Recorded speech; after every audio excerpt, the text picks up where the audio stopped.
welcome again everyone. The last section of markets and fairs.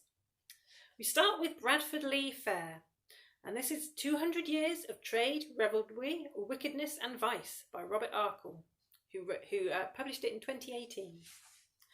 Bradford Fair, held on the Monday following St Bartholomew's Day, August 24th, was unofficial because it had started life as a meeting in 1752 and had never been granted a royal charter.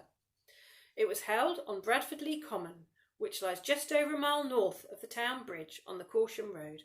It was described in newspaper articles in the 1930s as having been a mop fair, where labourers and servants would be hired for 1 year, but this must be dismissed as journalistic licence, as mop fairs were held in March or October.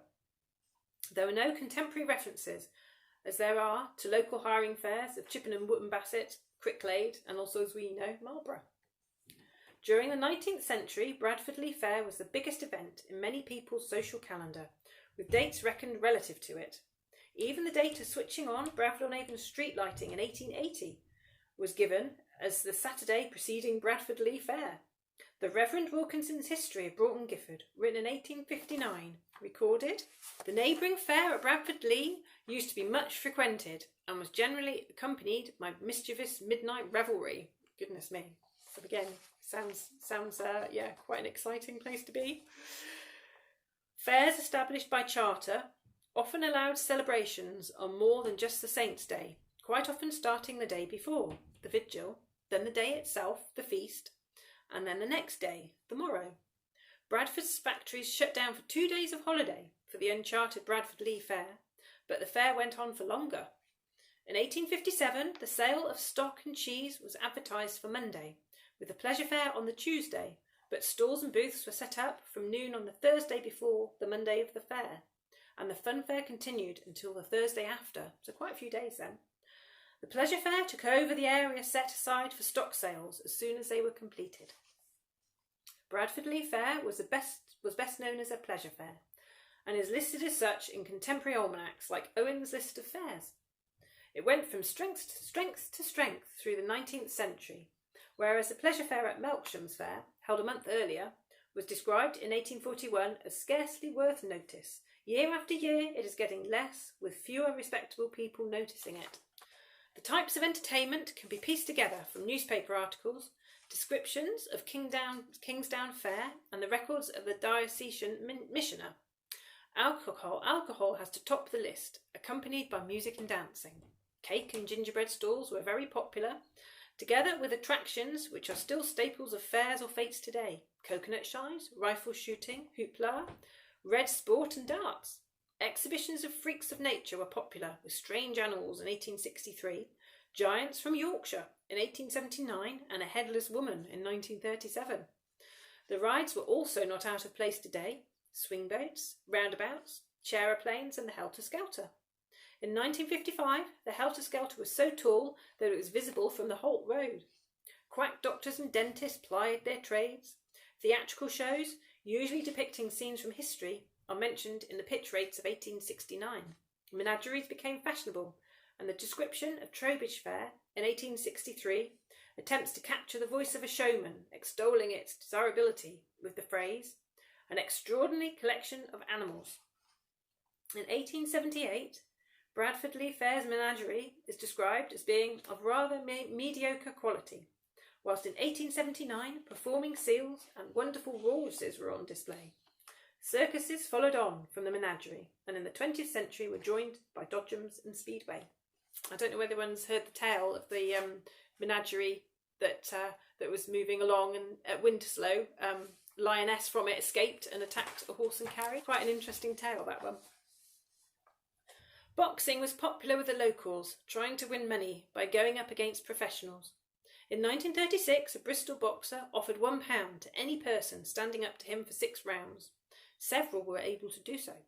In 1938, Jack Gage's School of Boxing was one of the attractions at the fair.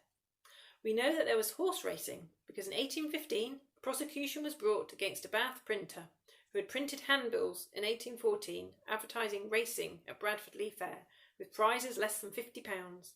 The prosecution was brought under an Act of Parliament of 1740, which had been passed following concerns about the excessive increase in horse racing, leading to idleness and poverty among the working classes. Roundabouts in the early 19th century were human-powered.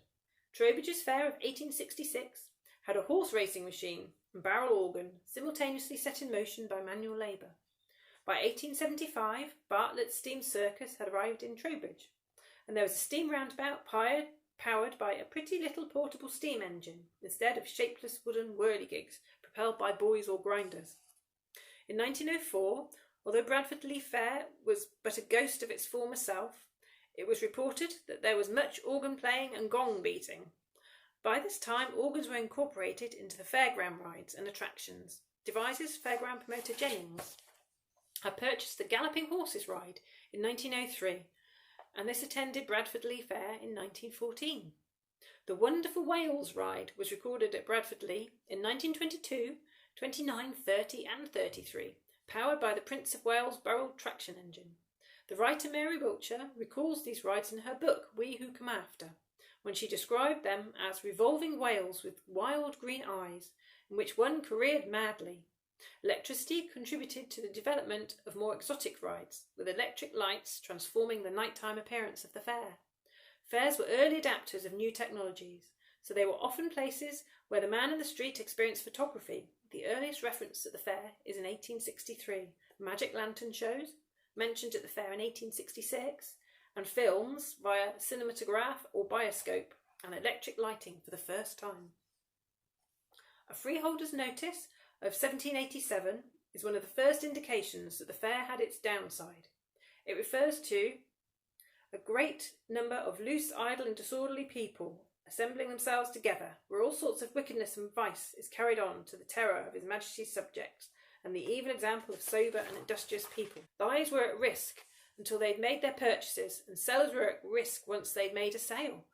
In 1771, an old woman who had been to the fair was met on her return by two men who robbed her of 9 shillings, being the whole she had taken for cakes and gingerbread, etc.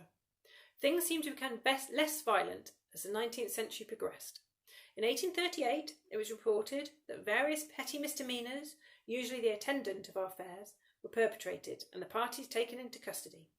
Pickpockets were an ever-present menace.